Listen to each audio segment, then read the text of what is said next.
Hello viewers, welcome back to Komal learning hub. Hope you all are doing well. आज की video में हम जो टॉपिक डिस्कस करेंगे पंजाब फूड अथॉरिटी एग्जाम के लिए बहुत इंपॉर्टेंट टॉपिक है। वीडियो को लास्ट तक जरूर देखिएगा। अगर आपको हमारी वीडियो पसंद आए तो लाइक और कमेंट जरूर करें, हमारे चैनल को सब्सक्राइब करें। शुक्रिया। अच्छा, हम लोगों ने जो पहले वाले टॉपिक्स थे ना, जो पिछली वीडियो में हम लोग डिस्कस किए थे, वो हम लोगों ने फूड प्रिजर्वेशन में किए थे। उसमें हम लोगों ने फ्रीजिंग पढ़ा था, कैनिंग के बारे में पढ़ा था, उसके इंपॉर्टेंट एमसीक्यूज थे ना, उनको डिस्कस किया था। आज की वीडियो में हम लोग करेंगे डिस्कस अगले फर्दर टेक्निक्स, उसके बारे में पढ़ेंगे। और ये टॉपिक्स बहुत इंपॉर्टेंट है, आपने इनको लाजमी कवर कर लेना है।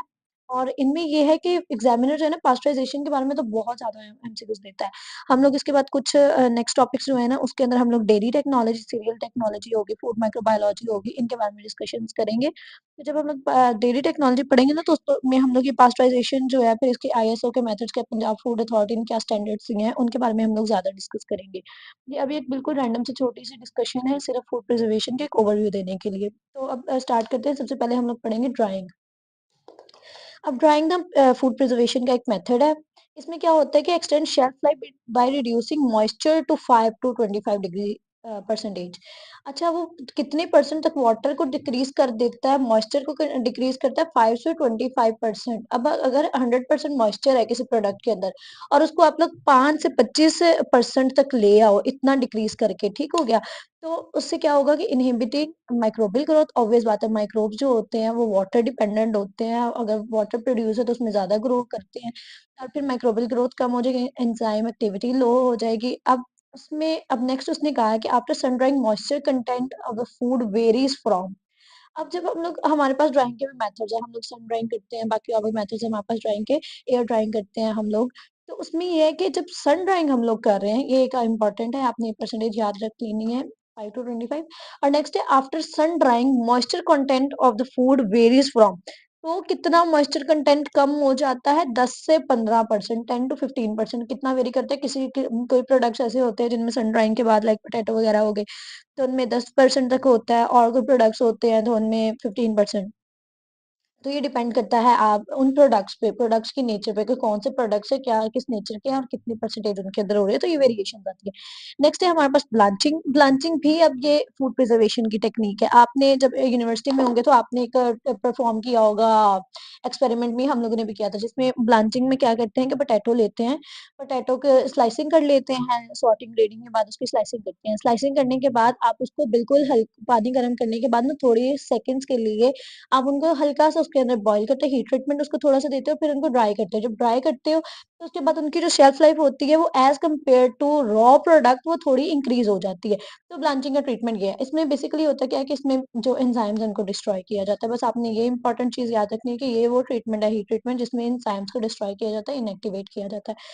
नेक्स्ट है हमारे पास पास्चराइजेशन, मोस्ट इंपॉर्टेंट टॉपिक है ये हमारे पास। Food is heated to specific temperature for set time. अब सेट टाइम जिसमें हम लोगों ने पढ़ा था, एमसीक्यूज में हम लोगों ने देखा था कि पास्चराइजेशन में या तो 72 डिग्री सेंटीग्रेड के पर 72 डिग्री सेंटीग्रेड पर 15 सेकंड्स के लिए, स्पेशली मिल्क या फिर वाटर या लिक्विड्स के लिए होता है, ठीक हो गया। और फिर 63 डिग्री सेंटीग्रेड पे हम लोग 30 मिनट्स के लिए करते हैं, ठीक हो गया। ये पास्चराइजेशन के दो टेम्परेचर हैं, आप लोगों ने याद कर लेने। अब टाइप ऑफ पास्चराइजेशन क्या है? HTST है, UHT है, LTHT है हमारे पास, ठीक हो गया।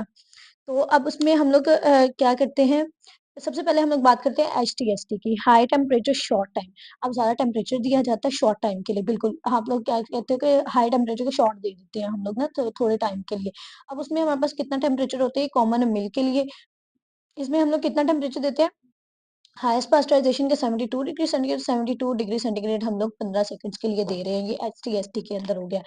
ऑलराइट। नेक्स्ट है हमारे पास यूएचटी। यूएचटी का टेम्परेचर भी हम लोग लिक्विड्स के लिए करते हैं, स्पेशली टेट्रा पैक मिल्क वगैरह जो होते हैं, या फिर पैकेज जो मिल्क हमारे पास बॉक्स में आते हैं ना, उनके लिए होता है। तो इसमें वेरी हाई टेम्परेचर दिया जाता है, कितना? 138 से लेके 150 डिग्री सेंटीग्रेड तक, और 1 to 2 सेकंड्स के लिए आप लोग देते हैं इसमें, ठीक हो गया। 138 से 150 तक 1 से 2 सेकंड के लिए आपने देना है। और इसके अंदर क्या होता है कि ना, ये फिर शेल्फ स्टेबल प्रोडक्ट्स बन जाते हैं, कि आप लोग रूम टेम्परेचर पे रख सकते हो। HTST के अंदर भी हम लोग ये रूम टेम्परेचर पे नहीं रख सकते, हम लोग ने इनको 4 डिग्री सेंटीग्रेड पे रखना होता है रेफ्रिजरेटर्स के अंदर। और जो यूएसटी होता है ये शेल्फ स्टेबल प्रोडक्ट है, लेकिन इसमें यूएसटी में एक बुरी बात है कि हमारा जो प्रोडक्ट होता है ना, उसकी जो न्यूट्रिशनल वैल्यू होती है ना, वो बहुत डिस्टर्ब हो जाती है, न्यूट्रिएंट्स कम हो जाते हैं। तो फिर हम लोग को उसमें एनरिचमेंट करनी पड़ती है, उन्हीं न्यूट्रिएंट्स को दोबारा से डालना पड़ता है। If we want to sell it out to consumer जिसकी रिक्वायरमेंट है कि हमें न्यूट्रिशियस फूड चाहिए। नेक्स्ट है हमारे पास LTHT, low temperature high time. अब लो टेम्परेचर कम टेम्परेचर दिया जाता है ज्यादा टाइम के लिए, ठीक हो गया। लॉन्गर लो टेम्परेचर दिया कितना 63 डिग्री सेंटीग्रेड 30 मिनट्स के लिए। तो अब ये इतना प्रैक्टिस नहीं हो रही है वाला मेथड। नेक्स्ट है हमारे पास CA storage, controlled atmospheric storage. इसमें अंदर क्या होता है कि आपने ना एक एटमोस्फेयर क्रिएट करना है जो कंट्रोल्ड है, जिसके अंदर ना तो बैक्टीरिया ग्रो कर रहे हैं, ना ही एंजाइम्स अपनी एक्टिविटी कर रहे हैं। और उसके अंदर क्या होता है कि आपने जो ऑक्सीजन होती है ना, ऑक्सीजन को और कार्बन डाइऑक्साइड की जो आप कंसंट्रेशन कह सकते हो, आपने उसको सिर्फ मैनिपुलेट करना है, उसको चेंज करना है, ठीक हो गया। आप ऑक्सीजन की वैल्यू को कम कर देते, रिड्यूस कर देते ऑक्सीजन को, कार्बन डाइऑक्साइड आप इंक्रीज कर देते ताकि जो माइक्रोबियल डिके है या मेटाबॉलिक डिके है वो कम हो सके। और कंसंट्रेशन ऑफ कार्बन डाइऑक्साइड कितनी रखी जाती है? Above 10%।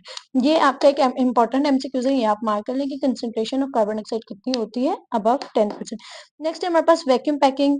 Vacuum packing preserve the food by removing air. जब आपने ऑब्वियस बात है ऑक्सीजन निकाल दिया आपने, ऑक्सीजन नहीं है तो माइक्रोबियल एक्टिविटी नहीं होगी, एरोबिक बैक्टीरिया जो है वो ग्रो नहीं करेगा, मोल्ड यीस्ट वगैरह नहीं होंगे, ऑक्सीडेशन नहीं होगी, तो एक्सटेंड हो जाएगा पेरिशेबल जो फूड्स है उनकी शेल्फ लाइफ।